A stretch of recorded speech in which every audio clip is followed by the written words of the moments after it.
Gold, trusted gold buyers. మీరు తాకట్టు పెట్టిన బంగారాన్ని విడిపించి ఈ రోజు ఉన్న మార్కెట్ ధరకు కొనబడను.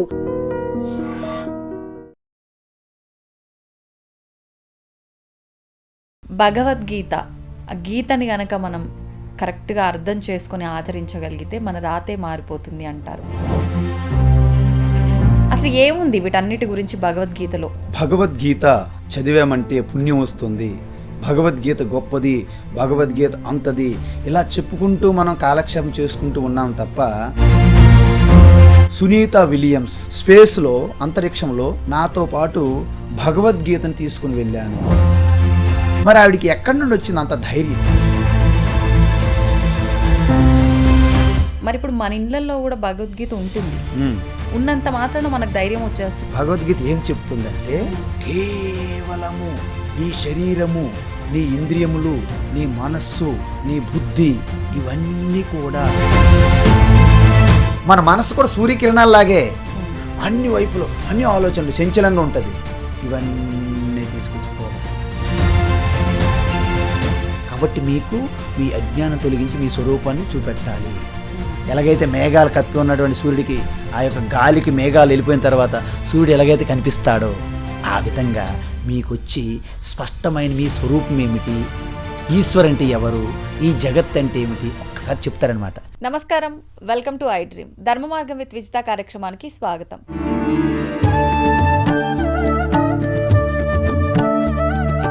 ప్రస్తుతం మనతో పాటు ఉన్నారు ప్రముఖ ఆధ్యాత్మిక శాస్త్రవేత్త, గీతా విజన్ సనాతన సింధు సత్సంగ్ వ్యవస్థాపకులు స్వామి స్థిత ప్రజ్ఞానంద సరస్వతి గారు. ఇప్పుడు వారితో మాట్లాడి మరిన్ని విషయాలు తెలుసుకుందాం. ప్రత్యేకంగా భగవద్గీత వల్ల మన నిత్య జీవితంలో ఎలాంటి మార్పులు వస్తాయో, మనం ఏం నేర్చుకోవాలో దాని నుంచి, అవన్నీ కూడా ఇప్పుడు స్వామీజీతో మాట్లాడి తెలుసుకునే ప్రయత్నం చేద్దాం. నమస్కారం స్వామీజీ. హరి ఓం. భగవద్గీత, ఆ గీతని గనక మనం కరెక్ట్గా అర్థం చేసుకొని ఆచరించగలిగితే మన రాతే మారిపోతుంది అంటారు. అంటే ఎటువంటి వృత్తిలో ఉన్నా, ఎటువంటి మనుషులైనా సరే, చిన్నవాళ్ళైనా పెద్దవాళ్ళైనా, వాళ్ళ లైఫ్ ఎలా ఉండాలి అనంటే సవ్యంగా ఉండాలి, అంతా మంచి జరగాలి, ఉన్న వృత్తిలో ఎదుగుదల ఉండాలి, మాకు అంతా మంచి జరగాలి అని చెప్పి కోరుకుంటారు. మరి గీతని గనక మనం ఆచరించడం మొదలు పెడితే ఇవన్నీ జరుగుతాయి అంటారు. అసలు ఏముంది వీటన్నిటి గురించి భగవద్గీతలో? చాలా మంచి ప్రశ్న అడిగారమ్మా. ఎందుకంటే భగవద్గీత చదివామంటే పుణ్యం వస్తుంది, భగవద్గీత గొప్పది, భగవద్గీత అంతది, ఇలా చెప్పుకుంటూ మనం కాలక్షేపం చేసుకుంటూ ఉన్నాం తప్ప గీత యొక్క యథార్థ తత్వాన్ని ఎవ్వరూ అందుకోవట్లేదు. ఒకవేళ తెలుసుకున్నట్లు భ్రమలో ఉన్నప్పటికీ దాన్ని వారి యొక్క జీవితంలో అన్వయించుకోవడం అనేది చాలా కష్టంగా తయారైంది. కానీ మన చుట్టూ ఉన్నటువంటి ఒక గొప్ప వ్యక్తులు భగవద్గీత వలన ఎంత ప్రయోజనం పొందారో అనేది తెలుసుకుంటే నిజంగా భగవద్గీత గొప్పదే. కానీ మనక గొప్పది అని మనకి ప్రయోజనం పొందట్లేదు. ఈ మధ్య కాలంలో సునీత విలియమ్స్ స్పేస్లో, అంతరిక్షంలో 288 రోజులు ఉన్నారు. ఆ అమ్మగారు రిటర్న్ వచ్చిన తర్వాత ఒక్క విషయం చెప్పారు, నాతో పాటు భగవద్గీతను తీసుకుని వెళ్ళాను, అదేవిధంగా ఒక విఘ్నేశ్వరుడి యొక్క మూర్తిని కూడా తీసుకుని వెళ్ళాను. దాన్ని బట్టి మీకు ఏమర్థమైందంటే ఆ రెండు చెప్తున్నాయి, ప్రతి వ్యక్తికి ఆ రెండు చాలు, ఇంకా సృష్టిలో ఇంకేం అక్కర్లేదు. అయితే మీరు అడగాలి, అంతరిక్షంలో 288 రోజులు ఉండడం అంటే మాటలా? ఒక్క రాత్రికి పెద్ద బంగ్లాలో ఒక వ్యక్తిని పెడితేనే ఉండలేరు రాత్రి. మీరు భయపడతారు, ఒక రాత్రి మీరు ఉండలేరు. పెద్ద పెద్ద బంగ్లాలు జూబ్లీహిల్స్, బంజారాహిల్స్లో మీరు కూర్చుంటే నైట్ అంత ఖాళీ చేసేసారు, భయం. మరి అంతరిక్షంలో ఎప్పుడు వస్తానో తెలియదు, ఎలా వస్తానో తెలియదు, అసలు వస్తానో రా తెలియదు, బ్రతుకుతామా, అంత గందరగోళం. మరి ఆవిడికి ఎక్కడి నుండి వచ్చింది అంత ధైర్యం? భగవద్గీత ఏం చెప్తుందంటే, ఈ దేశము, ఈ యొక్క ఆకాశము, ఈ దేశం ఏదైతే ఉందో, ఈ దేశము కాలము అనేది నీ యొక్క చైతన్యము అంటే అవేర్నెస్, దాని నుండి వచ్చాయి. అంటే యావత్తు సృష్టి అంతా కూడా నీ చైతన్యం అనే ఆ సాగరం నుండి ఒక బబుల్, ఒక కెరటంలాగా వచ్చింది సృష్టి, ప్రపంచం. అంటే చైతన్య సాగరంగా మీరుంటే మీ నుండి బుడగలా వచ్చినట్టు ప్రపంచం పెద్దదా, మీరు పెద్దవాళ్ళ? మీరు పెద్దవాళ్ళు.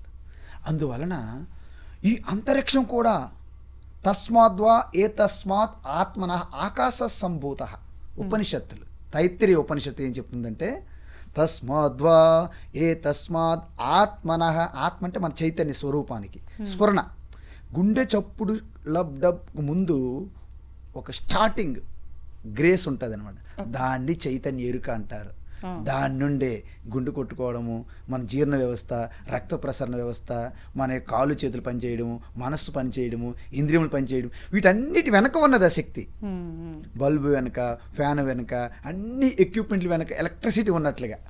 ఎలక్ట్రిసిటీ మీకు కనిపించదు, వెళ్తే ఎలక్ట్రిసిటీ కాదు, ఈ సౌండ్ ఎలక్ట్రిసిటీ కాదు, కానీ ఇవి పనిచేయడం వెనక ఉన్నటువంటి అదృశ్య శక్తి. సో మీరు ఇలా నాడ్ చేస్తున్నారు, నేను చెప్తున్నాను ఈ రెండు కూడా ఆత్మ కాదు, కానీ రెండింటికి పనిచేయడానికి అనుగ్రహిస్తున్నటువంటి శక్తి ఆత్మ. అది సూర్యునిలో ఉంటుంది, చంద్రుడిలో ఉంటుంది, భూమిలో ఉంది, నీటిలో ఉంది, అగ్నిలో ఉంది, వాయువు, ఆకాశం, అన్ని ప్రాణుల్లో కూడా దానివల్ల నిలబడి ఉన్నాయి. ఎలాగైతే ఇది ఈ పూసలు రుద్రాక్ష, వీటి వెనక ఒక దారం ఎలాగైతే ఆధారంగా నిలబెట్టేందో, అలాంటి అధిష్టాన ఆధారంగా ఉన్నటువంటి ఆ శక్తియే ఆత్మ. సర్వవ్యాపి, లోపల ఉంది, బయట ఉంది, లోపల బయట లేకుండా అన్నీ దాంట్లోనే ఉన్నాయి. విచిత్రం. ఒక కుండలో ఆకాశం ఉంటుంది, బయట ఆకాశం ఉంటుంది. ఇంతకీ ఆకాశం అనేది కుండ లోపల ఉందా, బయట ఉందా? బయటే కదా మనకు కనిపించేది అవుతున్నది. ఈ ఖాళీ ప్రదేశానికి ఆకాశం అంటారు. పైన చూడకండి ఆకాశం అంటే, ఖాళీ ప్రదేశాన్ని ఆకాశం అంటారు. అంటే ఆకాశంలో సర్వం ఉన్నాయి. భూమండలం, ఈ భూగ్రహం కూడా ఆకాశంలో ఉంది, సర్వం ఆకాశంలో ఉంటాయి. ఇప్పుడు మీరు చెప్పండి, ఈ గది 4 గోడలు కట్టాము, ఈ లోపల ఆకాశం ఉంది, బయట ఆకాశం ఉంది. ఇందుకీ ఆకాశం లోపల బయట ఉందా, ఈ గది మొత్తం ఆకాశంలో ఉందా? గది మొత్తం ఆకాశం. ఇది తెలివైనటువంటి ఆన్సర్. కాబట్టి ఈ భగవద్గీత ఎప్పుడైతే ఈ సత్యాన్ని ఒక్కసారి ఆవిష్కరించబడినదో, ఆ అమ్మగారికి, ఎవరు, సునీత విలియమ్స్, మర్చిపోకూడదు మనం, అక్కడ స్టార్ట్ చేశాం. ఆవిడికి యావత్తు ఆ స్పేస్, అంతరిక్షం కూడా ఒక చిన్న డాట్గా అయిపోయింది అనమాట. Experienced, there is no fear. ఎవరి నుంచి భయపడతారు? ఆవిడ బిగ్గర్ దాన్ హోల్ యూనివర్స్. అందువలన ఆ శక్తి, ఆ fearlessness given by Gita knowledge. ఇప్పుడు అంటే ఆమె వెళ్ళేటప్పుడు కూడా భగవద్గీతని, వినాయకుడిని తీసుకెళ్ళింది కాబట్టి ఆమె ఆ ధైర్యంతో ఉండగలిగింది అని చెప్పన్నారు కదా. అంటే ఆమెతో ఉంచుకుంది, తీసుకెళ్ళి ఆమెతో పాటు ఉంచుకుంది అవి రెండు కూడా. మరి ఇప్పుడు మన ఇళ్ళల్లో కూడా భగవద్గీత ఉంటుంది, ఉన్నంత మాత్రాన మనకు ధైర్యం వచ్చేస్తుంది. అసలు ఏముంది అందులో, మనం చదవాలి, అర్థం చేసుకోవాలి, ఆచరించాలి కదా, అప్పుడే కదా అసలు ఏంది అనేది తెలుస్తుంది, ఆ ధైర్యం మనకు వస్తుంది. చాలా మంచి ప్రశ్న అడిగారు. ఆ అమ్మగారి దగ్గర గీత పెట్టుకోవడం వలన, వినాయకుడి యొక్క మూర్తి పెట్టుకోవడం వలన రాలేదు. భగవద్గీత యొక్క ఎసెన్స్ ఆవిడ తెలుసుకున్నారు. వాట్ టీచింగ్, భగవద్గీత ఏం చెప్తుందంటే, కేవలము నీ శరీరము, నీ ఇంద్రియములు, నీ మనస్సు, నీ బుద్ధి, ఇవన్నీ కూడా ఆ చైతన్యం నుండి ప్రకటమవుతున్నాయి. మళ్ళీ అప్రకటమవుతున్నాయి. ఇప్పుడు జాగ్రత్త అవస్థలో అన్ని ప్రకటమయ్యాయి. నిద్రపోయేటప్పుడు గాఢ నిద్రలో మీ శరీరం ఉందా, మీకు తెలుస్తుందా? అవ్యక్తంలోకి వెళ్ళిపోయాయి. అంటే కానీ గాఢ నిద్రలో నేను ఉన్నానని తెలుస్తుందా లేదా? ఎలా తెలుస్తుంది?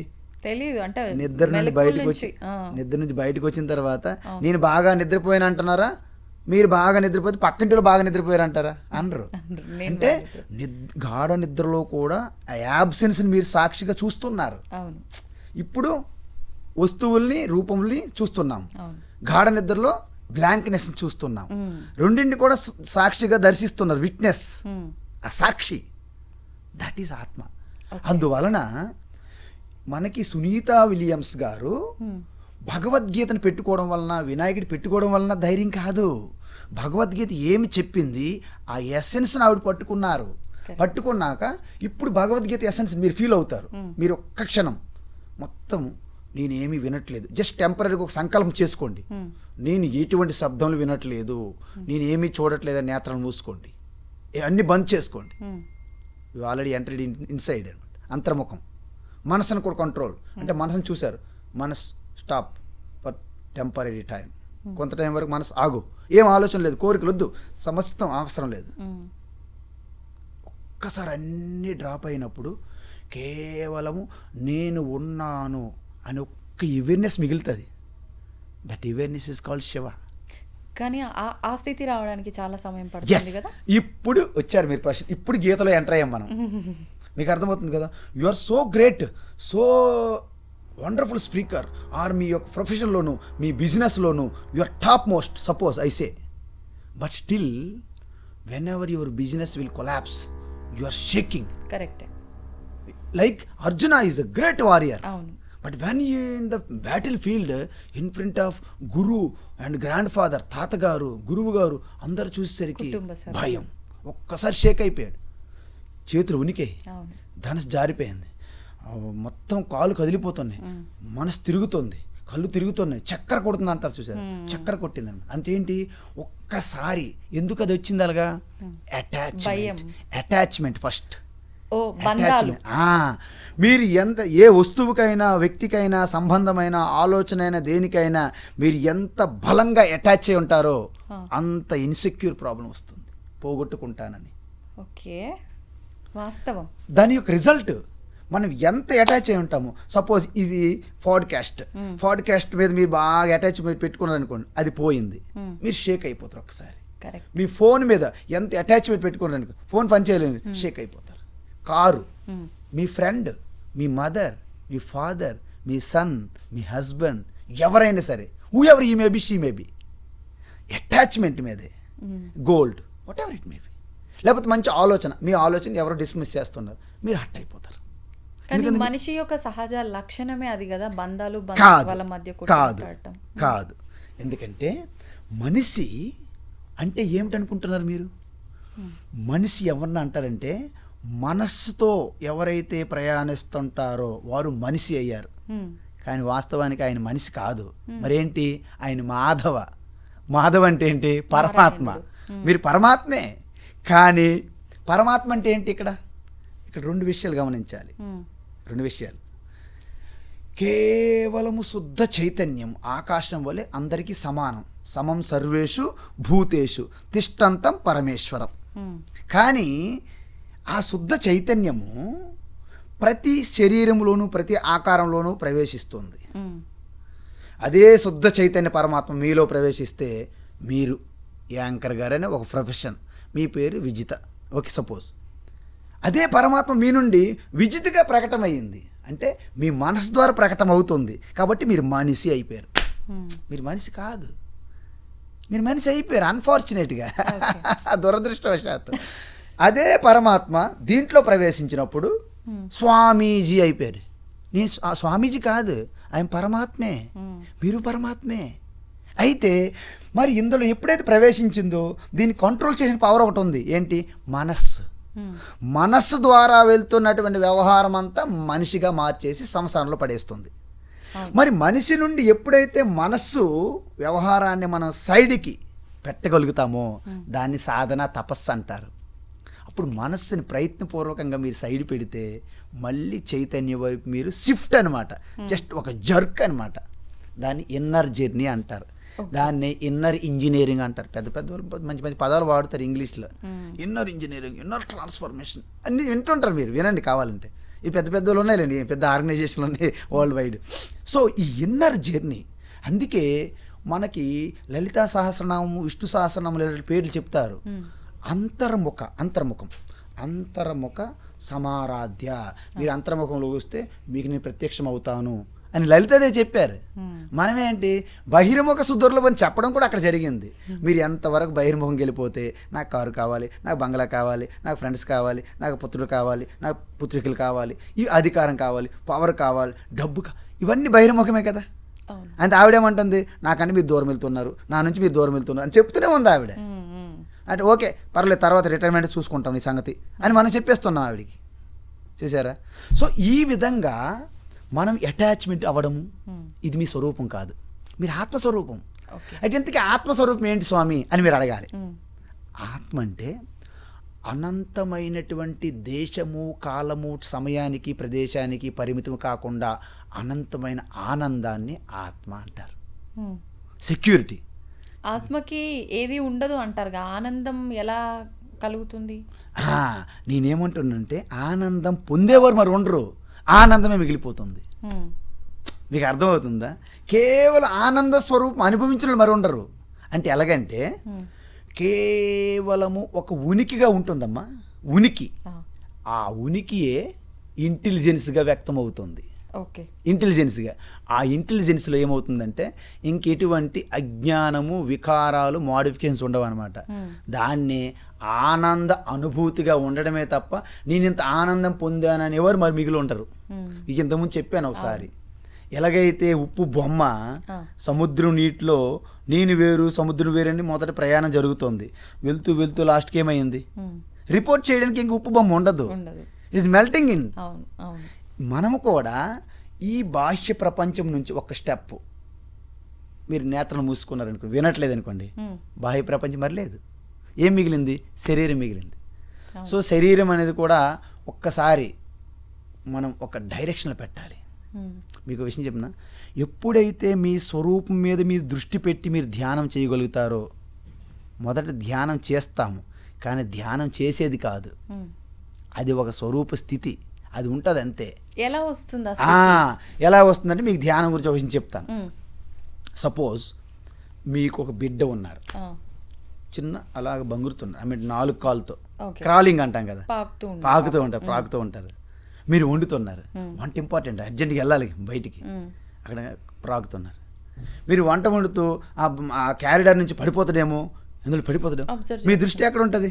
పాప పైన ఉంటుంది. మరి మీ వంట రెండింటిని బ్యాలెన్స్ చేస్తాం. బ్యాలెన్స్ కాదు, జస్ట్ మాన్యువల్గా మెకానికల్గా వంట చేస్తారు. నిజం, మెకానికల్గా వంట చేస్తారు. మన ఏకాగ్రత, మన ధ్యాస అంతా బిడ్డ వైపు ఉంటుంది.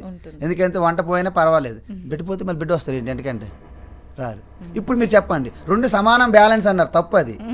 మీ ఎక్కువ దృష్టి ఎక్కడ ఉంటుంది? పాప పైన. ఎగ్జాక్ట్లీ, చూసారా? కాకపోతే మీరు మెకానికల్గా వంట మాత్రం జరుగుతుంటారు. అర్థమైందమ్మా? అంటే పనులు 2 జరుగుతాయి, కాకపోతే ఫోకస్ బిడ్డ, ఉంటుంది. ఆ బిడ్డ మీద ఉన్నటువంటి దృష్టిని ధ్యానం అంటారు. ఎక్కడ వెళ్ళిపోతుంది, పడిపోతుంది, అదే ఉంటుంది అనమాట. ఇది జస్ట్ చేస్తుంటాం అనమాట. అందుకే రమణ మహర్షి దగ్గరికి వెళ్ళి వెళ్ళని చాలామంది, రమణ మహర్షే కాదు, వివేకానంద స్వామి దగ్గరికి కూడా వెళ్ళి ఒకరు అడిగారు ధ్యానం అంటే ఏమిటి అన్నారు. ఆయన అన్నారు, ఒక బిడ్డ చిన్నపిల్ల అడిగారు వెళ్ళి, అయితే ఒక రొట్టె తీసుకురా అన్నారు. రొట్టె అనగా మంచిదేగా, రొట్టె తీసుకొచ్చారు. ఆగు అన్నారు. నేను ఓం అంటాను, రొట్టె తినడం స్టార్ట్ చేయి. మళ్ళీ రెండోసారి ఓం అంటాను, టక్కన ఆపేయాలి. వెంటనే వివేకానంద స్వామి అన్నారు, ఓం అన్నాడు ఆయన. ఆ పిల్ల బాయ్ కానీ గర్ల్ కానీ రొట్టె తినడం మొదలెడుతున్నారు. తింటున్నారే కానీ ఎప్పుడు ఓం అంటాడా అని అటే దృష్టి మొత్తం ఉందని ధ్యానం. తదేకంగా చూడండి, మన రన్నింగ్లో కూర్చుంటాం, రింగ్లో అలాగా పొజిషన్లో ఉంటారు. ఒక్కసారి విజిలేస్తే ఎవరు చూసారా, వాళ్ళ దృష్టి ఎలా ఉంటుంది? వాళ్ళు ధ్యానంలో ఉన్నారు ఆ టైంలో, మనకు తెలియదు కానీ కంప్లీట్గా మెర్జ్ అయిపోయిన ఉంటాం. ఆయన ఎప్పుడు విజిలేసేస్తాడా? అది ధ్యానం. ఆ విధంగా ఓం అంటారు, ఎప్పుడు ఓం అంటారని తింటున్నా కానీ ఓం మీదే దృష్టి. సరే అవి తినేసారు, ఓం అన్నారు, అయిపోయింది. అప్పుడు అడిగారు, మీరు బ్రెడ్ తినేటప్పుడు, రొట్టె తినేటప్పుడు మీ దృష్టి ఎక్కడ ఉంది? మీరు ఎప్పుడు ఓం అంటారని అదే మీద నా దృష్టి ఉందని చెప్పారు. దట్ ఈస్ ధ్యానం. అంటే ఏకాగ్రత. ఎగ్జాక్ట్లీ. అంటే మనిషి శుద్ధ చైతన్య పరమాత్మ నుండి అనేక పొరలుగా బయటకు వచ్చేసాడనమాట. అంటే చూడండి, శుద్ధ చైతన్యంకి ఏమీ లేదు, దానికి మనస్సు అనే ఒక అత్యంత సూక్ష్మమైన ఒక ప్రకృతి ఆడయింది. దాంట్లో ప్రతిబింబం అంటే రిఫ్లెక్ట్ అయింది. ఎలాగైతే గోడ మీద మనము అద్దం పెడితే మన ముఖం ఎలా కనిపిస్తుందో, మనస్సు అనే ఆ నీటిలో శుద్ధ చైతన్యం అనే ఒక ప్రతిబింబం కనిపిస్తుంది. దానివల్ల చేతన పొందుతుంది. మనసు జడము, ఇనర్ట్, బట్ చేతన పొందుతుంది. దాని మూలంగా ఇంద్రియములన్నీ, అంటే నేత్రములు, చెవులు, ముక్కు, నాలుక, చర్మం, వీటికి ఇంద్రియములు అంటారు. అంటే వాటి ద్వారా మనం జ్ఞానం పొందుతున్నాం కాబట్టి. సో అవి అక్కడ నుండి అవి కూడా చేతన పొందుతున్నాయి. దాని నుండి తద్వారా డెడ్ బాడీ అయినటువంటి ఇనర్ట్ బాడీ ఇది కూడా చేతన పొందుతుంది. సో దీని ద్వారా వ్యవహారం మనకి జరిగిపోతుంది. ఇప్పుడు ఎన్ని స్టెప్పుల కింద జారిపోయాము, శుద్ధ చైతన్యాలు ఏమి లేవు. మనసు దిగాము, ఇంద్రియములు దిగాము, చర్మం మన శరీరంకి దిగాము లెవెల్కి, శరీరం నుండి మన కారుకు దిగాము, కారు నుండి అన్నిటికీ దిగాము మనం. వ్యవహారాలు పడ్డాం. ఇప్పుడు మన జర్నీ ఏంటి? ఒక్కొక్కటి వదులుకుంటూ లోపలికి వెళ్ళాలి. ఎక్కడి నుంచి బయటకు వచ్చామో బయట నుంచి ఒక్కొక్కటి వదులుకొని వెళ్ళాలి. ప్రపంచం వదులుకోవాలి. అంటే పుత్ర మిత్ర కలత్ర భార్య, భర్త, పుత్రులు అంటే వదిలేమంటే విడిచిపెట్టడం కాదు, మానసికంగా వీళ్ళు నాతో ఉన్నారే తప్ప వీళ్ళంతా సినిమాలాగా అది 2.5 గంటల ఆట, ఇదేమో ఒక 60 సంవత్సరాలు 70 సంవత్సరాల ఆట. జీవితకాలం ఆట. ఇది కూడా ఆటే. స్వప్నం అనేది 1 నిమిషంలో ఆట, బయట జాగ్రత్త అనేది 24 గంటలు. కానీ అలా ఆట అని చెప్పి మనం అట్లా ఆర్టిఫిషియల్గా అట్లా ఎట్లా ఉంటాం? మన రక్త సంబంధం ఇప్పుడు మా పాయింట్కి వచ్చారు మీరు. అంటే ఎప్పుడైతే మనం జనరల్గా మనం అజ్ఞానంతో వచ్చాం కాబట్టి ఈ శరీరం పొందాం. అంటే సంచిత కర్మ అని మీ అకౌంట్ ఉంటుందమ్మా. ఆ అకౌంట్లో ఫోర్స్ఫుల్గా ఏవైతే ఎక్కువ తీవ్రమైన కోరికలతో ఉంటాయో ఆ కోరికలకు సంబంధించినటువంటి వాసనలు ప్రారబ్ధ కర్మ అంటారు. దాని నుండి శరీరం వస్తుంది అనమాట, పొందుతారు మీరు. వాటిని మీరు వాడుకోవడానికి, ఆ కోరికలతోటి ఆ అనుభవాలు పొందడానికి మీ శరీరం పొందారు. మంచి కర్మల చెడు కర్మల ప్రారబ్ధ కర్మల నుంచి శరీరం ప్రారబ్ధము కర్మ అంటే 2 ఉంటాయి దాంట్లో. 2 ఉంటాయి. ఎందుకంటే మీకు సుఖము అనుభవిస్తుంటారు, దుఃఖము అనుభవిస్తుంటారు. మీకు సుఖం ఇచ్చేది పుణ్యకర్మ, మీకు దుఃఖం ఇచ్చేది పాపకర్మ. 2 మిక్సర్ వల్లనే శరీరం వస్తుంది. అంటే ఇప్పుడు ఎక్కువగా కష్టపడుతున్నాము, ప్రతినిత్యం ఏదో ఒక విషయంలో బాధపడుతున్నాము అని అంటే ప్రారబ్ధంలో దుఃఖం ఎక్కువగా పాపకర్మలో. కానీ కొంతమంది ఇలా కూడా చెప్తారు కదా, ఇప్పుడు ఎక్కువగా కష్టాలు అనుభవిస్తున్నావు అని అంటే నీ కర్మ తొలగిపోయే సమయం వచ్చింది, భగవంతుడిలో ఐక్యం అవ్వబోతున్నావు. కాదు మీరు ఐక్యం ఎప్పుడు అవ్వరు. ఎప్పుడు ఐక్యం అవుతారంటే మీరు తెలుసుకుంటే ఐక్యం అయిపోతారు. ఇప్పుడు కుండ ఉంది, కుండ ఏమంటారు, చాలామంది ఏమంటారంటే కుండ అలాగ ఉంటూ జీవించి అరిగిపోయి అలాగ ఊడిపోయి చివరికి ఐక్యం అవుతుంది మట్టిగా. కుండ అలా కావద్దు. కుండగా ఉన్నప్పుడు కూడా నేను మట్టే, నేను కుండ కాదనుకుంది అనుకోండి, అప్పుడే అయిపోయింది, ఐక్యం అయిపోయింది కదా. మీరు చెప్పండి, కుండలో ఏమైనా మట్టి కంటే భిన్నంగా ఏమైనా ఉందా? ఏం లేదు. మరి అది తెలుసుకోవడానికి జీవితం అంతా వెయిట్ చేయాలా? మనం కూడా అంతే. మనం చూస్తున్నాం, చూపు వెనక ఆ యొక్క పరమాత్మ చైతన్యం ఉంది. తెలుసుకుంటే మీకు అనుభవంలోకి వస్తుంది. ఎలాగొస్తుంది తెలుసు అంటే అందరికీ రాదు. ఎందుకు రాదంటే దానికి ఒక ఇన్స్ట్రుమెంట్ ఉండాలి. ఇప్పుడు లోపల ఏం జరుగుతుంది అంటే మీరు చూసినా నేను చూసిన చూడలేము, అది స్కాన్ చేస్తే తెలుస్తుంది. ఇప్పుడు చూడండి, ఇప్పుడు ఒక నీరు తీసుకొచ్చారు మీరు, దాంట్లో ఉప్పు వేసాం, ఉప్పు వేస్తే వేసినప్పుడు కనిపించింది. కరిగిపోయిన తర్వాత ఇలా చూసామనుకో, దాంట్లో ఉప్పు ఉందో లేదో మీకు తెలుస్తుందా? తెలీదు. చూపు తెలియదు. ఆ నీరు నోట్లో పెడితే తెలుస్తుంది. అంటే అన్నిటికీ ఒకే విధంగా తెలియదు. ఆత్మతత్వాన్ని తెలుసుకోవడానికి కూడా ఈ ఇంద్రియములు పనికిరావు, మీ మనసు పనికిరాదు, మీ బుద్ధి పనికిరాదు. మరి ఏం పనికి వస్తుంది అంటే శాస్త్రం అనే జ్ఞానం గురువు ద్వారా మీరు గ్రహించి దాన్ని మీరు ప్రాక్టికల్గా మీరు సాధన చేస్తే మీకు అనుభూతిలోకి వస్తుంది. అది ఇతరులకు చెప్పడానికి కూడా వీలు కాదు.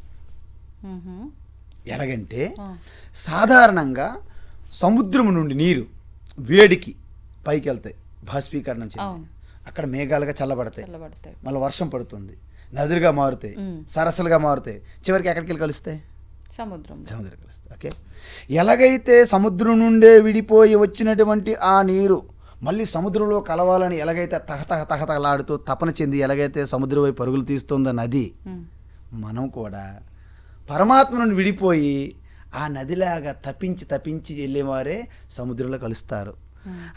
ఏముంది టైము, బోల్డ్ అంత టైం ఉందిలే అని ఇల్లు ఈ పంట పొలాలంట, ఈ కాలనీలంట, ఆ చెట్లంట, ఆ గుట్టలంట, ఆ పర్వతాలంట తిరుగుతాను అనుకుంది అనుకో, నది బాగా టైం పడుతుంది.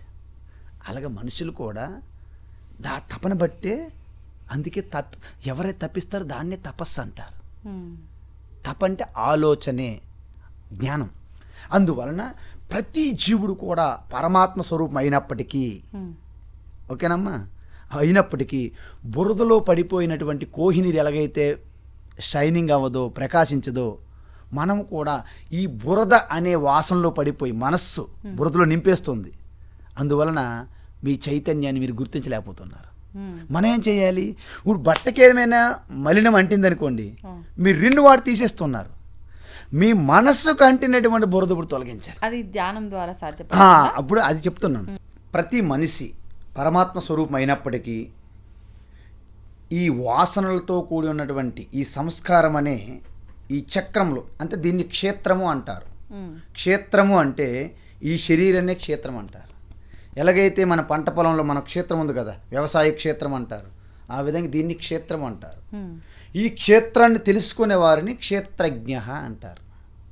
దీని ప్రకృతి అంటే ఆ చైతన్యానికి పురుష అంట. పురుష అంటే మగవాడనే కాదు, పరమాత్మ పేరు కూడా పురుష అని అర్థం. అందువలన పురుషులని ఒక మగవాళ్ళు పెట్టేసి ఇంక మేము కాదనుకోకూడదు మనం ఆడవాళ్ళు, అది విషయం. అయితే ఇప్పుడు ఈ పరమాత్మ అయినప్పటికీ మనము ఎంతటి లోతులో దిగి ఉన్నామనేది మన దానిపై ఆధారపడి ఉంటుంది బయటపడడానికి. ఎలాగా?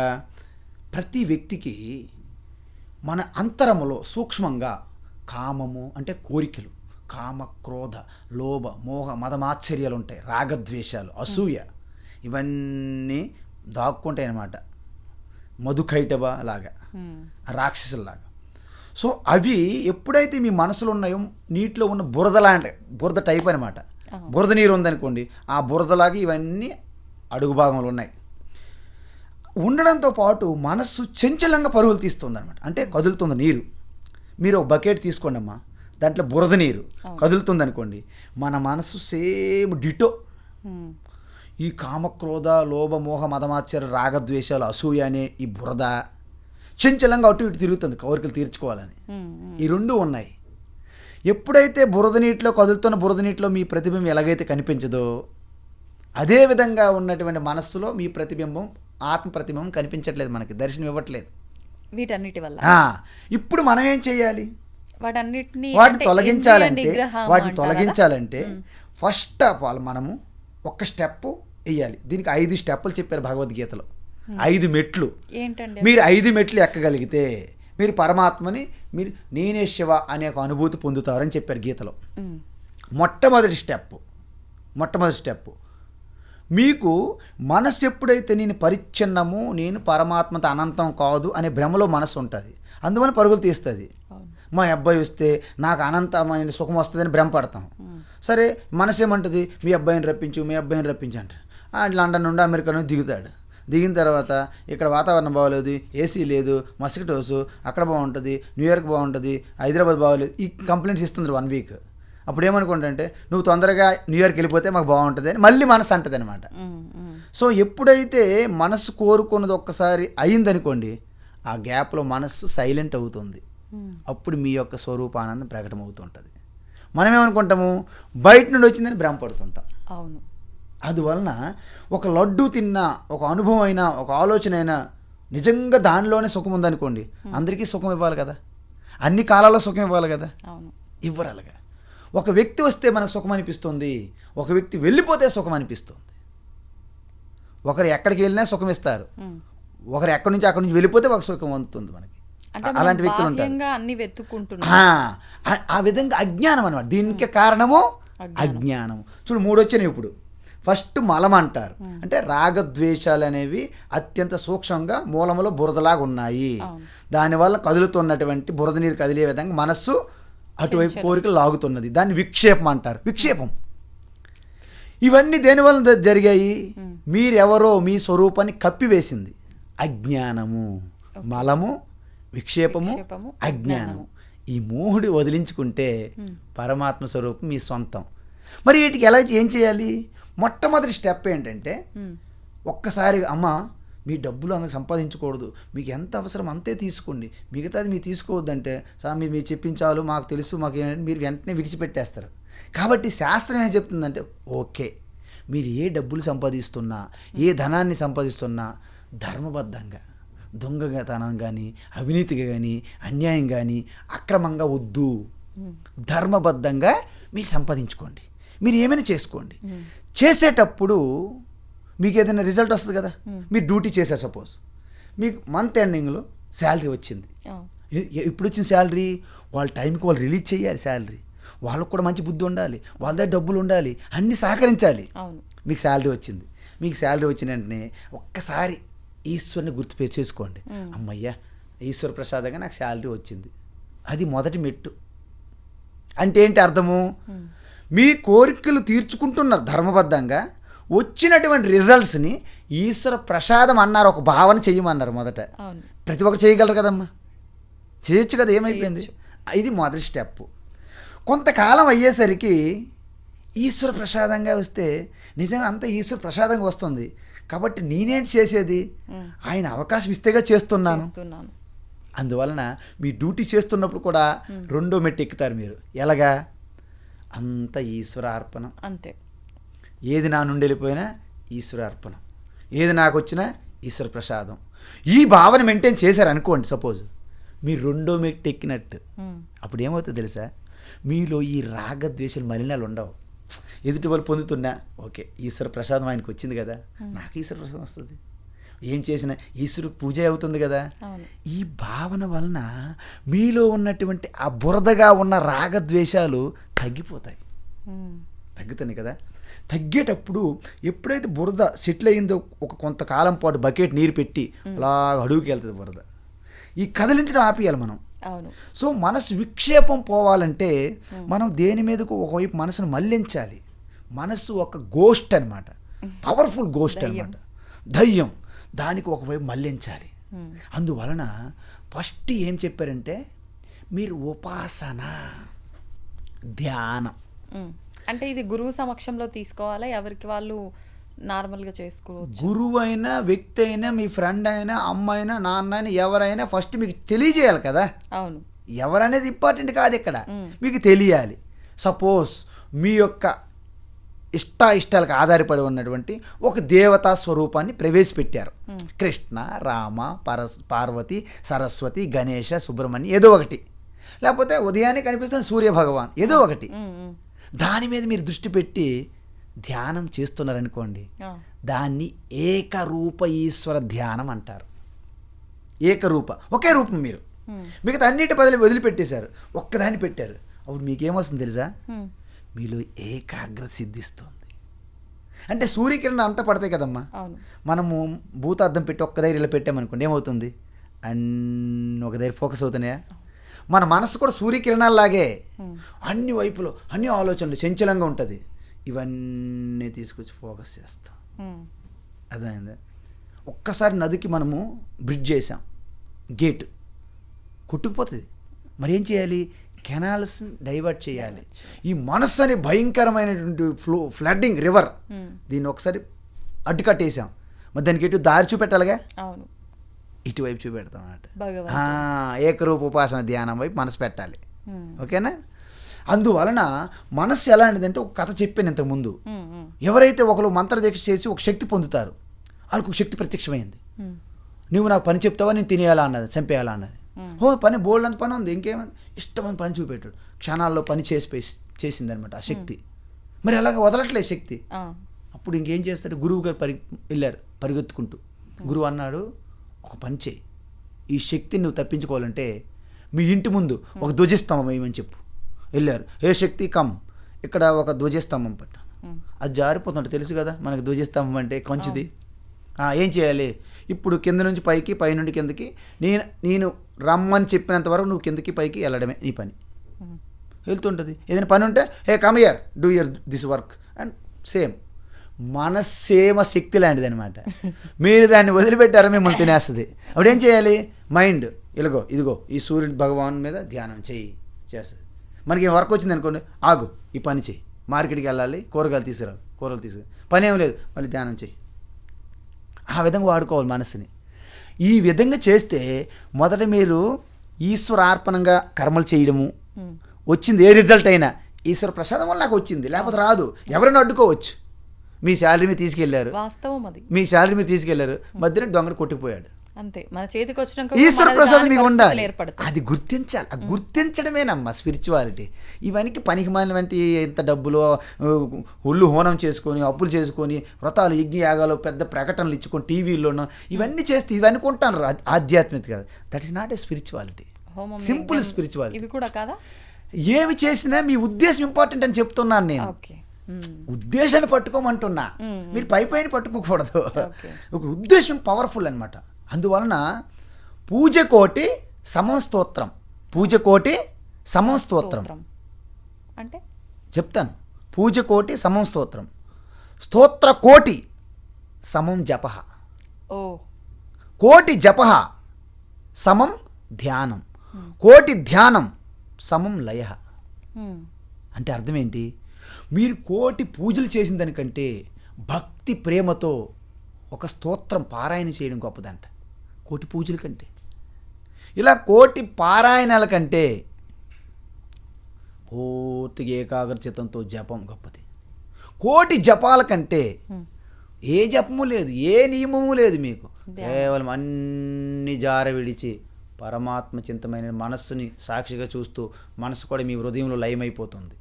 ఆ అవేర్నెస్లో ఉండడమే ధ్యానం. ధ్యానంలో ఇంకా లయమైపోయారు, మీరు లేరు. చెప్పాను మీకు ఉప్పు బొమ్మ, అదే మీకు గుర్తు రావాలి ప్రతిసారి నేను కనిపించినప్పుడల్లా.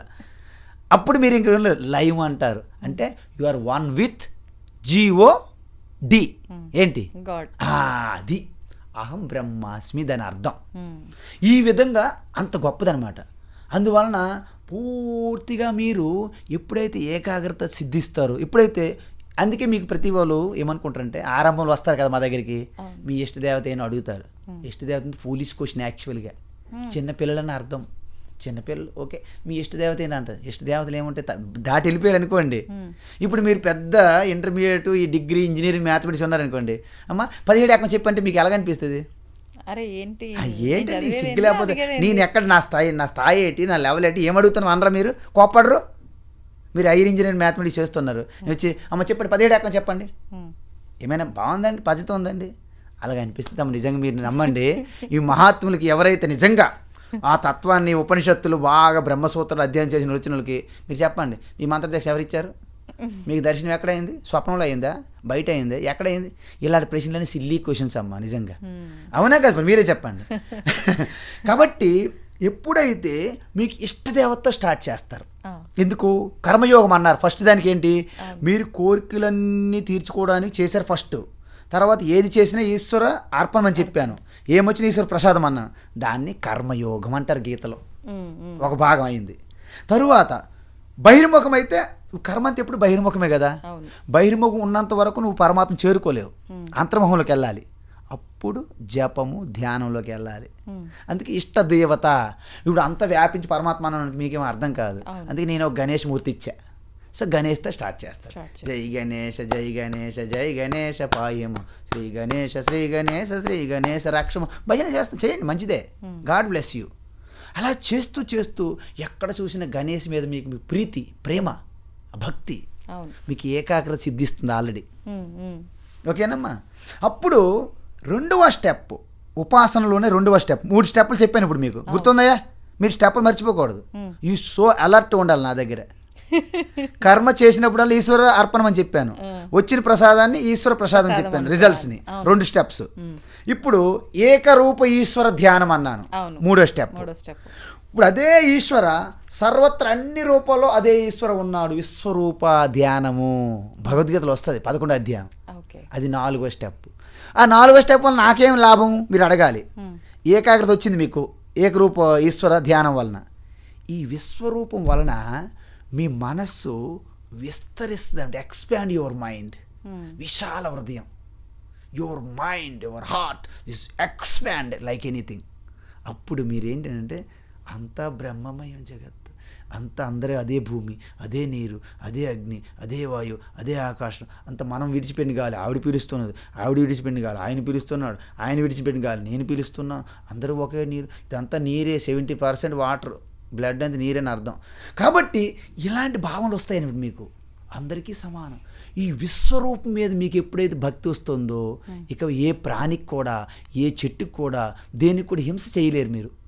మీలో ఆ సెన్సిటివ్నెస్ వస్తుంది, ఆ మృదుత్వం, ఆ సరళత్వం, స్ట్రైట్ ఫార్వర్డ్నెస్, వక్ర బుద్ధి ఉండదు, కపట బుద్ధి ఉండదు. ఇవన్నీ వచ్చినప్పుడు ఏంటంటే వీటిని దైవీ సంపత్ అంటారు. ఈ సంపద మీలో కలిగినప్పుడు అప్పుడు మీరు రెడీ. ఏమవుతుందో తెలుసా? మీలో మలినం పోయింది, రాగద్వేషాలు బురద పోయింది, చంచలత్వం మనసు తిరుగుతుంది, అది పోయింది. కానీ స్టిల్ మీకేమో తెలుసా? నేను ఎవరైనా స్వరూపం మీకు తెలియదు. 4 స్టెప్పులు అయినాయి, స్వరూపం ఎవరు తెలియదు. ఎందుకు తెలియదు? అజ్ఞానం అనే ఒక ఆవరణ ఉన్నది. అప్పుడు ఏమవుతుంది తెలుసమ్మా? నిత్య నిరంతరము మీరు ఏకరూప విశ్వరూప ధ్యానం చేయడం వలన మీలో ఆ గొప్ప పవిత్రత ఏర్పడుతుంది. హృదయం పవిత్రత, purity. you are like a spotless heart. Your mind is spotless. Such a heart person is getting such a అదృశ్య రూపమైనటువంటి పుణ్యం అంటారు దాన్ని. అప్పుడు ఈశ్వరుడు మీకు కృప మీ అంతఃకరణంలోనే కలుగుతుంది. దానివల్ల ఏమవుతుంది తెలుసా? ఒక మంచి తత్వం దర్శించినటువంటి వ్యక్తి మీకు తారసపడేటట్లు చేస్తుంది universal Shakti. That is called Guru. Who ever maybe. ఆడు ఆటో డ్రైవర్ అవ్వచ్చు, వాడు వంట మాస్టర్ అవ్వచ్చు, వారు ఎవరైనా అవ్వచ్చు. అవును. పూలు అమ్మిన ఆవిడ అవ్వచ్చు, టమాటా పండ్లు అమ్ముకున్న ఆవిడ అవ్వచ్చు, ఎవరైనా అవ్వచ్చు గురువు. కొన్ని సందర్భాల్లో అంటారు కదా, అంటే దేవతలాగా వచ్చారు, అదే నాకు ఇలా జరిగింది, అదే జరగాల్సింది అలా ఎవరైనా రావచ్చు అంటున్నా. గురువు అనేది ఏదో కాషాయం వేసుకున్న గురువు అని కాదు ఇక్కడ నేను చెప్పింది మీకు, మరొకసారి గుర్తు చేస్తున్నా. అప్పుడు ఆ గురువు అనే అంటే బ్యాలెన్సింగ్ అనమాట. యు ఆర్ యోగ్యత, కాబట్టి మీకు మీ అజ్ఞానం తొలగించి మీ స్వరూపాన్ని చూపెట్టాలి. ఎలాగైతే అద్దం మీద డస్ట్ ఉందో తుడిచి మీ ముఖం చూసుకునే విధంగా, ఎలాగైతే మేఘాలు కప్పి ఉన్నటువంటి సూర్యుడికి ఆ యొక్క గాలికి మేఘాలు వెళ్ళిపోయిన తర్వాత సూర్యుడు ఎలాగైతే కనిపిస్తాడో ఆ విధంగా మీకు వచ్చి స్పష్టమైన మీ స్వరూపం ఏమిటి, ఈశ్వర్ అంటే ఎవరు, ఈ జగత్ అంటే ఏమిటి ఒక్కసారి చెప్తారనమాట. ఎలా చెప్తారు? ఉదాహరణ చెప్తాను నేను. సముద్రం తీసుకోండి.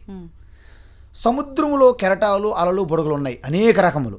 అదంతా నీటి ప్రపంచం అనుకుందాం. ఒక్కొక్క బుడగ తీసుకుంటే ఒక్కొక్క జీవి అనుకుందాం. సముద్రం అంతా కలిసి వాటికి ప్రభు అయినటువంటి ఈశ్వర, నీటి ఈశ్వర. ఇది ఉదాహరణకి. ఇప్పుడు చూడండి, కెరటము ఒక్కటి తీసుకొని చూడండి, దాన్ని పరిశీలించండి. దాని సారం ఏమిటి? చివరికి H2O అంటే ఏంటి? నీరు. మరి కెరటాలన్నీ కలిపిన వాటి సారం ఏమిటి? నీరు. మరి సముద్రం యొక్క ప్రతి జలం యొక్క సారం ఏమిటి? నీరు. నీరు రూపంగా అంతా ఒక్కటే. కానీ చూస్తే అన్నీ ఒకటి అనిపించవు. కెరటం వేరు, అల వేరు, బుడగ వేరు, మీరు వేరు, నేను వేరు, ఈ మైకి వేరు, అన్నీ వేరు. కానీ ultimate the existence, the consciousness, the bliss absolute is the one. That is called Sachchidananda Chidananda రూప వన్. అనేక రకాలు కానీ ఏకం ఒక్కటి. పూస అనేక రకాలు ఉంటాయి, తాడు ఒకటి. అనేక ఆకారాలు ఆవులు ఉంటాయి, పాలు ఒకటే. ఈ విధంగా తెలుసుకోవాలి. ఈ విధంగా తత్వము స్పష్టంగా బోధిస్తారనమాట. ప్రతి ఒక్కటి కారణం లేకుండా కార్యం రాదు, ప్రోడక్ట్ రాదు. మట్టి లేకుండా కుండ రానట్టుగా. రెండో పాయింట్, ఆ మట్టే కుండగా కనిపిస్తుంది తప్ప కుండ వేరేగేం లేదు.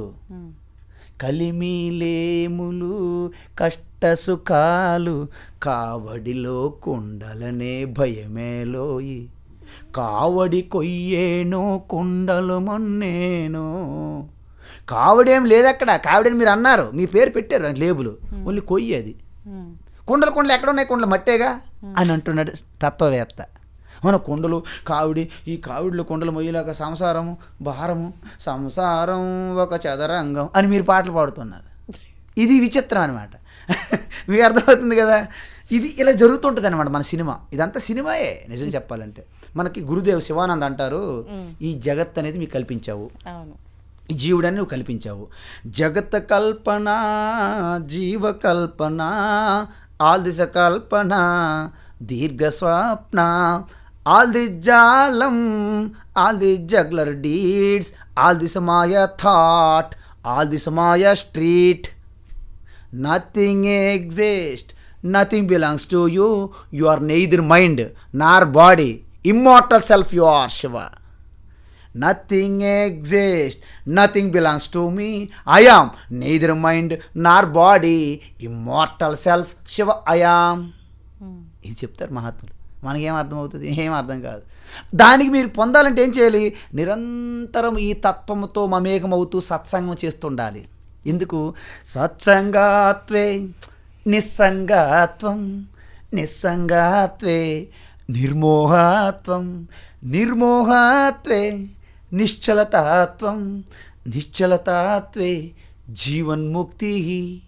అంటే చనిపో అక్కర్లేదు, ఈ శరీరంలో ఉన్నప్పుడే మీరు మోక్షం. మరి మనం శివుడు అనంటే భగవంతుడికి ఇవన్నీ కర్మలు ఎందుకు అంటుతాయి? మరి మనకి కర్మలన్నీ ఎందుకు అంటుతున్నాయి? ఎందుకు అనుభవిస్తున్నాము? ఎందుకు ఇక్కడే కొట్టుమిట్టాడుతున్నాము? అంతా ఒకటే అని తెలిసి కూడా మరి ఇప్పుడు భగవంతుడని మీకు అర్థమైందా లేదా? అర్థమైంది. నీరుగా అనుకున్నాం, నీరుగా దానికి ఎటువంటి కోట్లాట్లు పోట్లాట్లు లేవు. కానీ అలాగా నేను అనుకున్నప్పుడు, నేను అలా అనుకున్నప్పుడు కొట్టేస్తుంది, ఆ పెద్ద కరెక్ట్ మంచి కొట్టేస్తుంది. వాళ్ళందరూ ధనవంతులు, వాళ్ళందరూ బలవంతులు, మమ్మల్ని కొట్టేస్తున్నారు. మేము సంసారంలో ఉన్నామని ఎవరు గోల పెడుతున్నారు? కెరటాలుగా భావన చేస్తున్న వాళ్ళు. నేను నీరు అనుకుంటే మీకు బాధపడుతుందా? మనం కూడా పరమాత్మను అనేది మరిచిపోయి ఈ శరీరము మనసు బుద్ధికి నేను తగులుకొని నేను ఇవన్నీ చూపెట్టుకుంటున్నాం. సో ఇక్కడ పడుతున్నాం కాబట్టి దీనికి జరిగినట్టు వికారాలు పరమాత్మ కలగట్లేదమ్మా. పరమాత్మ ఎలాంటిదంటే ఈ లైట్ ఉంది కదమ్మా, ఈ లైట్ వెలిగిస్తుంటుంది. ఇందులో మంచి కార్యక్రమాలు చేసినా లైటు ప్రకాశింపజేస్తుంది, చెడు కార్యక్రమాలు చేసినా ప్రకాశిస్తుంది. లైట్కి ఏమైనా అంటుతుందా? అదేవిధంగా పరమాత్మ అనే ఈ లైట్లో మనసు పని చేస్తుంది, మంచి ఆలోచన చేస్తుంది, చెడు ఆలోచనలు చేస్తుంది. ఈ మంచి పరమాత్మకు అంటదు, చైతన్యంకి అంటదు. ఈ చెడు చైతన్యకి అంటదు. ఇప్పుడు మీకు ఒక చిన్న ఉదాహరణ చెప్తాను. ఫైనల్గా మీకు 4 మెట్లు చెప్పాను. ఏకరూప అనేక రూపం చెప్పాను. ఏకాగ్రత, విశాలత వచ్చింది, చిత్త విశాలత. చివరికి నేనెవరు అనే తత్వం చెప్పాలి. మీరు శుద్ధ చైతన్య పరమాత్మ అజ్ఞానం వలన మీరు సంపాదించుకున్న సంస్కారం వలన ఈ శరీరం వచ్చిందని చెప్పాను. ప్రారంధ కర్మ దాంట్లో ప్రకటమవుతున్నది కాబట్టి మీరు అన్నీ తెలుసుకున్నారు. ఇప్పుడు మీరు ఒక 30 సంవత్సరాలు అనుకోండి, 35-40 సంవత్సరాలు మీ వయసు అనుకుందాం. ఒక 33 సంవత్సరాల వరకు మీకు మంచి అవగాహన ఉంది. 6-7 సంవత్సరాలు మనకు తెలియదు. కానీ ఈ 33 సంవత్సరాల్లో మీరు ప్రతిదీ దర్శిస్తున్న మీ ఎక్స్పీరియన్స్లో ఏమైనా మారకుంటే ఏమైనా ఉందా? ఈ సృష్టిలో, ఈ సమాజంలో అన్నీ మారిపోతుంది. కానీ ఒకటి గుర్తించాలి, మీరు మారుతున్నదని మీకు ఎలా తెలుస్తుంది? మారుతున్నటువంటి అన్నిటినీ మనం గమనించాలంటే మారకుండా ఒకటి నిలిచి ఉండాలి, అప్పుడే గమనించగలం. ట్రాఫిక్ వెళ్తుంది, ట్రాఫిక్ పోలీస్ మధ్యలో ఉంటాడు, ఆయన కూడా కారులో వెళ్ళిపోతాడు అనుకోండి, ట్రాఫిక్ ఎట్లా తెలుస్తుంది? ఆయన కదలకుండా ఉండాలా వద్దా? అంటే ఈ 33 సంవత్సరాల్లో మీకు కలిగిన ఆలోచనలు, ఇష్టాలు, కోరికలు, బంధాలు, అమ్మ నాన్న వాళ్ళ ఆలోచనలు, మిత్రులు శత్రులు అవ్వడము, శత్రులు మిత్రులు అవ్వడము, కొత్త సంబంధాలు విడిపోవడము, పెళ్ళిళ్ళు చేసుకోవడము, డైవోర్స్లు ఇవ్వడము, ఇదంతా కామను. వీళ్ళు ఎప్పుడు డివోర్స్ ఇచ్చుకుంటారో ఇంకోటి ఎదురు చూస్తుంది ఆయన పెళ్లి చేసుకోవడానికి. వీళ్ళకి సెట్ అవ్వట్లేదు, వాళ్ళకి ఇది కావాలి. మీరు కొత్త కారు కొనాలి, పాత కారు అమ్మాలని మీరు ప్రయత్నం, అది ఎవరు అమ్ముతారని అది ఎదురు చూస్తుంటే పక్కనే. సో ఇదంతా ఎందుకు మారుస్తున్నారు? అన్నీ మారిపోతుంది. కానీ మీరు ఒకటి చెప్పండి, చిన్నపిల్లప్పుడు కూడా నేను అనే భావన మారిందా? కొంచెం కౌమారమైనప్పుడు నేను అనే భావన మారిందా? మీరు యుక్త వయసులో ఉన్నప్పుడు నేనని భావన మారిందా? మరి కొన్ని సంవత్సరాలు పోతే వృద్ధులు అవుతారు, అప్పుడు నేనని భావన మారుతుందా? నేను అనేది మారుతుందా లేదా? మారడం లేదు. సర్వం మారిపోతుంది, యావత్ శరీరం మారిపోయింది, మనసు మారిపోతుంది, ఇంద్రియములు మారిపోతాయి, బుద్ధి మారిపోతుంది, తెలివి మారిపోతుంది, అజ్ఞానం పోతుంది, తెలివి వస్తుంది, తెలివి పోతుంది, మళ్ళీ అజ్ఞానం మూట కట్టుకుంటాం. అన్నీ పోతూనే వస్తున్నాయి. నేనేది మారట్లేదు కదా. ఆ నేనని నేనే దేవుడు అంటారు, గాడ్. కాబట్టి శుద్ధమైన నేను దేవుడు వేరు కాదు, ఒకటే. అందువలన ఈ తత్వాన్ని తెలియజేస్తారన్నమాట గురువు. ఇది తెలుసుకుంటే, మరి తెలుసుకుంటే అంటే అందరూ మోక్షం పొందిపోవాలి కదా, ఎందుకు ఈ బాధలు అని అనొచ్చు మీరు. తెలుసుకుంటాం, కానీ మనం దాన్ని జీర్ణించుకోవట్లే, ఒక సైడ్ పెట్టుకుంటాం. ఇది మన యూనివర్సిటీ విద్యలాగా, నాలెడ్జ్ లాగా. ఇప్పుడు మీరు టీ తాగుతున్నారు, మీకు టీ ఇష్టం, లేకపోతే coffee, Starbucks coffee 350 rupees 400 rupees అమ్మ లోట మీద పట్టుకున్నారు, కాఫీ తాగుతున్నారు. దాంట్లో షుగర్ అడిగారు మీరు, అమ్మగారు వేసారు, అడుగు భాగంలో ఉంది, మీరు తాగారు, చప్పగుంది షుగర్, మళ్ళీ ఒక స్పూన్ వేసారు, మళ్ళీ తాగారు, చప్పగుంది, ఇంకా చప్పగుందండి అంటారు. ఆవిడ లాస్ట్కి వచ్చి చిరాకు పడి వచ్చి ఆ కాఫీ తీసుకొని స్పూన్ పెట్టి వెళ్ళి తాగాను, స్వీట్ ఎక్కువైపోయింది. మరి ఇంతకుముందు ఏమైంది? షుగర్ అంతా స్టాక్ ఉంది లోపల. ఈ జ్ఞానము ఇవన్నీ విన్నారు మీరు, పక్కన స్టాక్ పెట్టుకున్నారు బ్రెయిన్ సెల్స్లో. Nothing useful. జ్ఞానమే, గీతే, మన రాతే. ఇప్పుడు భగవాన్ ఏమంటున్నారంటే, ఏదైతే మీరు ఈ జ్ఞానం కదా, జ్ఞానం పొందడం 3 రకాలు ఉంది. 3 స్టెప్స్, 3 రకాలు కాదు, 3 మెట్లు ఎక్కాలి జ్ఞానంలో. ఫస్ట్ వినాలి శ్రద్ధగా, దీర్ఘకాలం పాటు గురువు అనేవారు చెప్పినప్పుడు, శాస్త్ర ప్రకారం చెప్పినప్పుడు శ్రద్ధగా క్రమం తప్పకుండా దీర్ఘకాలం పాటు ఒక గురువు దగ్గర వినాలి. దాన్ని శ్రవణము అంటారు. అప్పుడు మీకు అజ్ఞానం పోతుంది, కానీ కొన్ని డౌట్స్ ఉంటాయి, సంశయాలు ఉంటాయి. ఆ డౌట్స్ని తోటి ఫ్రెండ్స్ ద్వారా కానీ, వేరే బుక్స్ ద్వారా కానీ, లేకపోతే గురువు ద్వారా కానీ పూర్తిగా నివృత్తి చేసుకోవాలమ్మా. అప్పుడు మీరు ఏంటంటే మీరు జ్ఞానులు అవుతారు. అంటే పర్ఫెక్ట్ ప్రజ్ఞావతి. మీకు నాలెడ్జ్ ఉంది, బట్ నాలెడ్జ్ ఏంటి? అవసరమైన ఉపయోగపడట్లే. జ్ఞానం అయితే ఉంది, చాలా జ్ఞానవంతులు కూడా చాలా ఇబ్బందులు పడుతుంటారు. మీరు వినండి, కోపం అవుతుంటారు, ఈ జ్ఞానం అంటాడు, పండితుడు అంటాడు, ఇంత కోపం అనిపిస్తుంది మీకు.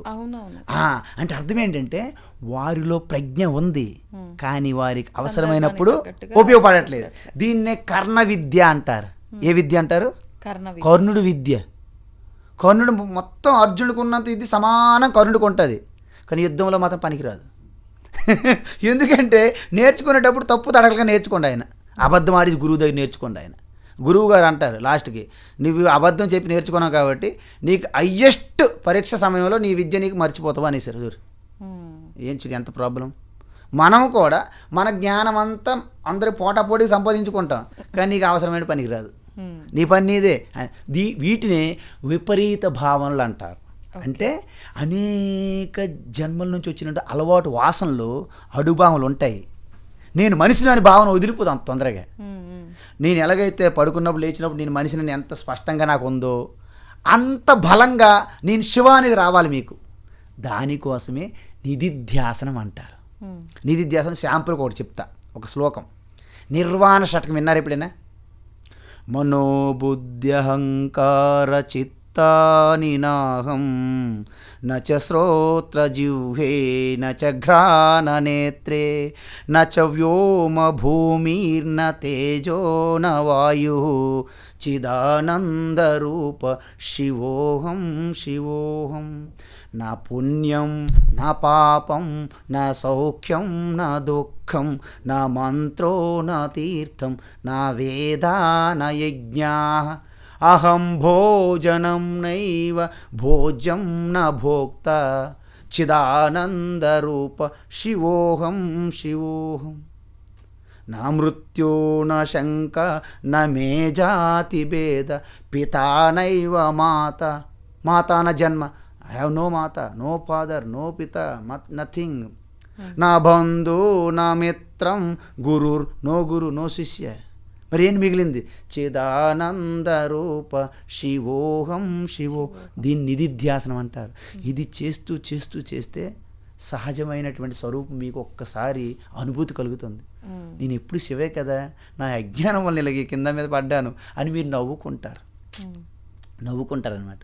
ఓహో ఇంత అజ్ఞానం పిహెచ్డీలు చేశాను నేను, అజ్ఞానంలో నేను డాక్టరేట్లు చేశాను, I have done many PhDs in my ignorance అని మీకు అప్పుడు తెలిసినప్పుడు మీరు చెప్పుకోరు, బయటికి ఫీల్ అవుతారు. అని నేను ఎప్పుడు శివే కదా విన్నాలి అంత తిరిగా అక్కడికి ఇక్కడికి వాళ్ళ దగ్గరికి మంత్రదీక్షలు ఇవ్వండి, యజ్ఞాలు చేయండి, పూజలు చేయండి, హౌ ఫూలిష్ ఐ యామ్ అని అనుకుంటారు మీరు.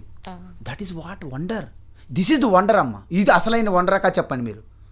కౌపీనంతో ఉన్నటువంటి ఋషులు యోగులు ఆనందంతో ఉంటారు. నువ్వు మొత్తం బంగ్లాలో కొట్టుకుంటే మొత్తం వాచ్మెన్లో పెట్టుకొని నీకు నిద్ర పట్టదు. స్లీపింగ్ పిల్లో వాట్ ఎక్కడ ఉంది డిఫరెన్స్? కౌపీనవంత కలు భాగ్యవంత. రమణ మహర్షి ఒక చిన్న కౌపీనం కొట్టు ఉండేది, ప్రపంచమంతా ఆయన దగ్గరికి వచ్చి ఆయన ఎక్కడికి వెళ్ళలేదు. ఇది మిరాకిలే కదా చెప్పండి. This is the miracle. ఇది హ్యాపెన్స్ టు భగవద్గీత. అప్పుడు అండర్స్టాండింగ్ అయిన తర్వాత ఇది ఏర్పడుతుందనమాట. అప్పుడు అర్జునుడు నా చేతులు ఏం చనిపోతారు, లేకపోతే వాళ్ళ చేతులు నేను చనిపోతాము, ఇంత రక్తపాతము, ఇంత హింస, హిందూ కృష్ణ పద నాకు ఋషికేశులు వదిలే, నేను సన్యాసం తీసుకుందని అంటాడు అర్జునుడు. Arjuna you are not fit, ready ఇంకా అవ్వలేదు నువ్వు అక్కడికి, నువ్వు ఇంకెక్కడే ఉన్నావు యుద్ధములు, కర్ణుడు గొప్ప నేను గొప్ప, కర్ణుడు గొప్ప నేను గొప్ప, ఇక్కడ ఉన్నావు ఈ ప్రపంచంలో, నీకు టైం పట్టాలి. అందువలన కర్మయోగం ఫస్ట్ చెప్పాను కదమ్మా, తర్వాత భక్తి యోగం చెప్పారు, తర్వాత జ్ఞానం చెప్పారు, చివరికి అన్నాడు అమ్మయ్య కృష్ణ నాకు అర్థమైపోయింది. ఏం అర్థమైపోయింది? నేను ఆత్మస్వరూపుని. మరి ఇదేంటి? ఈ ప్రకృతి ఈ ఉపాధి నాకు ఇచ్చినట్టు కర్తవ్యం జరుగుతుంది తప్ప నాకు సంబంధం ఏం లేదు. నష్టో మోహస్మృతిర్లబ్ధా త్వత్ప్రసాదాన్మయాచ్యుత స్థితోస్మి గత సందేహ కరిష్యే వచనం తవ. ఇప్పుడు నా సందేహాలు సంశయాలు మొత్తం పోయినాయి, ఐఎమ్ ఫ్రీ అయిపోయాను. నువ్వే ఆదేశం ఇస్తే ఆదేశం పాలించడానికి నాకేం ప్రాబ్లం లేదు. ద్రోణుడు ఆయనవుడు ఉపాధేగా, నా ఆత్మస్వరూపమేగా. భీష్ముడు ఆయనవుడు భీష్ముడు ఉంటేగా, ఆత్మస్వరూపమే, దాని నుంచి వెలుగుతుంది. 10 బకెట్లు నీరు ఉంది, 10 బకెట్లు చంద్రుడు ప్రతిబింబం పడుతుంది. అది చంద్రుడు 10 అయినారా? ఓహో 2 సూర్యులు ఉన్నాయి, 2 సూర్యులు లేరు, ఒకటే. నువ్వు ఎక్కడ హాస్పిటల్కి వెళ్ళాలి.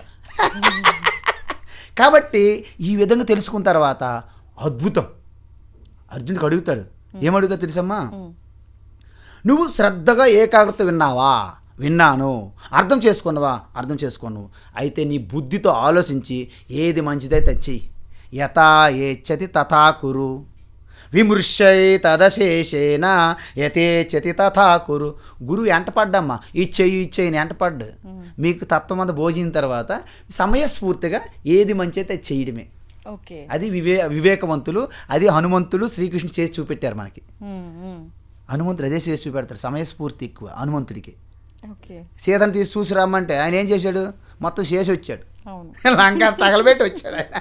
ఎందుకు, అక్కడ సిచ్యువేషన్స్ బట్టి ఆయన చెయ్యడు, ఆయన మంచోడే, కానీ ఆయనతో ఆడుకున్నారు గేమ్స్. ఆయనకి రింగ్ మాస్టర్ ఆయన హనుమంతుడు. So he has done his job. Shri Krishna పరిస్థితి అంతే, రాయబారికి వెళ్ళి నువ్వు మాట్లాడి రావాయంటే ఆయన కట్టడానికి ప్రయత్నించారు. ఆయన ఏం చేస్తాడు, 2 లెఫ్ట్ అండ్ రైట్ ఇచ్చి thank you will meet in the Kurukshetra అన్నాడు. ఏమైనా అయితే జరిగింది.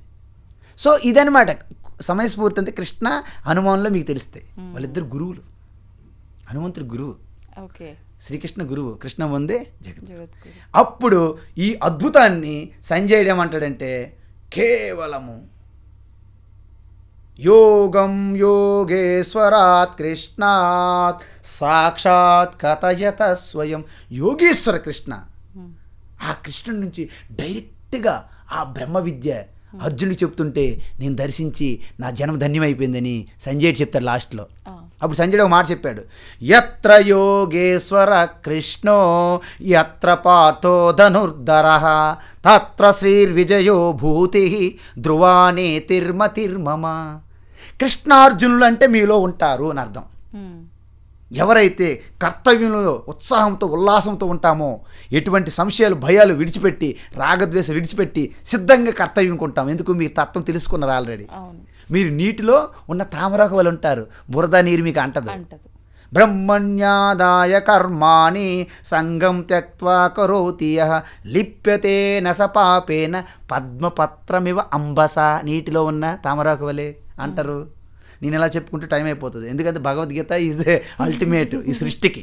కాబట్టి ఎత్ర యోగేశ్వర కృష్ణ ఎత్ర పార్థ అంటే, ఏదైతే మనము ఈ యొక్క ప్రకృతి అంటారమ్మా, శరీరము ఇంద్రియము మనసు బుద్ధి అన్నిటికీ ప్రకృతి అంటారు. దాని వెనకొన్న చైతన్యం పురుష అంటారు. పురుష ప్రకృతి, ప్రకృతి బాగా శుద్ధమైన అంతఃకరణంతో ఏకాగ్రతతో కలిగి ఉన్నటువంటి ప్రకృతి అర్జునుడికి ప్రతిరూపము.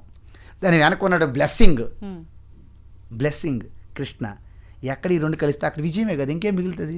ఎత్ర యోగి అలాగ అర్థం చేసుకోవాలి అంతే తప్ప మన పదండో పులోమని కురుక్షేత్రం వల్ల అక్కడ గీత చదివేద్దాం అక్కడ గీత చదివేద్దాం అంటే ఏమొచ్చేది చెప్పండి. ఇది అసలైన తత్వం, అది బయట. అందుకే ఫస్ట్ మనము బొట్టు పెట్టుకోండి అంటారు. ఇది ఎందుకు, ఇది ఆజ్ఞాచక్రం అంటారు. ఈ నేత్రముల ద్వారా మనము స్థూలమే చూడగలము, విపరీతం చూడం, భిన్నము. ఆవిడ వేరు నేను వేరు, వాళ్ళు మా చుట్టాలు, వీళ్ళు బంధువులు, వీళ్ళు పరాయి వాళ్ళు, ఇవన్నీ చూపెడతాయి ఇవన్నీ. కానీ ఈ ఆజ్ఞ చక్రం అంటే, ఆజ్ఞ అంటే ఏంటనుకున్నారు, సంపూర్ణ జ్ఞానం అని అర్థం. ఓకే. ఆజ్ఞ ఆసమంతాత్ జ్ఞ అంటే సంపూర్ణ జ్ఞాన నేత్రం. శివ 3వ నేత్రం ఇదే. అంటే ఇక్కడ నేత్రం పెట్టకూడదు, అది జ్ఞానం. ఈ నేత్రం లాంటిది కాదు, జ్ఞానం. ఈ బ్రహ్మ విద్య జ్ఞానానికి 3వ నేత్రం అంటారు. దాంట్లో ఏమవుతాయి, మీ అపోహలు, మీ భ్రమలు, మీ రాగద్వేషాలు దగ్ధమైపోయలేదా, ఆ రాగద్వేషాలు అన్నింటినీ కలిపి మన్మద అంటారు. మన్మద దగ్ధం ఎక్కడ జరుగుతుంది, మీలో జరుగుతుంది. ఇప్పుడు మీకు ఆ జ్ఞానం వస్తే, లేదు లేదు శివపురాణం విన్నాము, పార్వతి వచ్చి సేవ చేస్తుంది, పార్వతికి శివుడి కలపడానికి మన్మద రతీదేవి వచ్చేసి ఇద్దరు. ఓహో, అన్ని సినిమాలు బాగుంటాయి. ఇవన్నీ కూడా సినిమాల మీద మనము ఎంజాయ్ చేయాలి. కానీ అది నిజమని వెళ్ళిపోయామనుకోండి, మనం తప్పిపోతాం, ఎక్కడికో పోతాం, మిస్ అయిపోతాం. రామోజీ ఫిల్మ్ సిటీలో చిన్నప్పుడు వెళ్ళాము, కన్ఫ్యూజ్డ్ గార్డెన్ అనేవాళ్ళు, అందులోకి వెళ్ళి అసలు తప్పిపోయాం, బయటికి రాలేకపోయాం. కన్ఫ్యూజ్డ్ గార్డెన్ ఇప్పుడు ఉందో లేదో తెలియదు, చిన్నప్పుడు చెప్తాను ఉదాహరణకి. అలాగ మనం మిస్ అయిపోతాం అనమాట.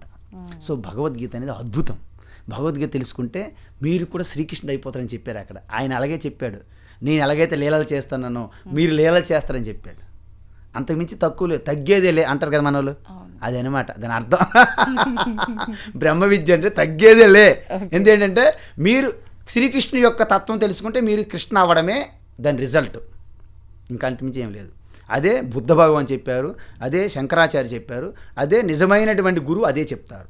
మరి గురువుగా అవతారాలు ఎత్తిన వాళ్ళు చెప్పరు, ఎందుకంటే వాళ్ళ వ్యాపారాలు పోతాయి, వాళ్ళ ఫాలోవర్స్ తగ్గిపోతారు, వాళ్ళ భక్తులు మిస్ అయిపోతారు, వాళ్ళ యొక్క డొనేషన్ తగ్గిపోతాయి, వాళ్ళ పాపులారిటీ ఇవన్నీ తగ్గిపోతాయి. కాబట్టి పైన అలా పోతుంటారు అనమాట.